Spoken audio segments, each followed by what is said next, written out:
জোরদার টক্কর দিচ্ছে মেগাগুলি। সমস্ত ধারাবাহিকগুলোয় চেষ্টা করছে বিশেষ কিছু পর্বের মাধ্যমে দর্শকদের মনোরঞ্জন করার। রেটিং চার্টে বড় ধামাকা। বেঙ্গল টপার দুই মেগা সেরা দশে কারা কারা বেঙ্গল টপার দেখে নেব। কয়েক সপ্তাহ ধরে পরশুরামের ঘাড়ে নিঃশ্বাস ফেলছিল প্রফেসর বিদ্যা ব্যানার্জি। এবার স্বস্তিকার ধারাবাহিকই ছিনিয়ে নিল সেরার মুকুট। প্রথম স্থানচ্যুত হল ত্রিনা ইন্দ্রজিৎ। যদিও প্রফেসর বিদ্যা ব্যানার্জি একা নয়, একই সঙ্গে এই সপ্তাহে প্রথম স্থানে রয়েছে পরিণীতাও। চলতি সপ্তাহের টিআরপি তালিকায় এই দুই ধারাবাহিক 6.6 রেটিং পেয়ে প্রথম স্থান দখল করেছে। এই সপ্তাহে দ্বিতীয় স্থানে রয়েছে এই সপ্তাহে পরশুরাম। এই সপ্তাহে ধারাবাহিক পেয়েছে 6.4 রেটিং। অন্যদিকে 6.0 রেটিং নিয়ে তৃতীয় স্থানে রয়েছে রাগামতি তীরন্দাজ। চতুর্থ ওমন দরদিয়া পেয়েছে 5.9। পঞ্চম তারে ধরে ধরে মনে করি প্রাপ্তি 5.6। ষষ্ঠ স্থান পেয়েছে জোয়ার ভাটা।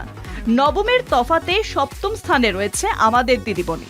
যৌথভাবে এই স্থানে রয়েছে লক্ষ্মী ঝাঁপিও।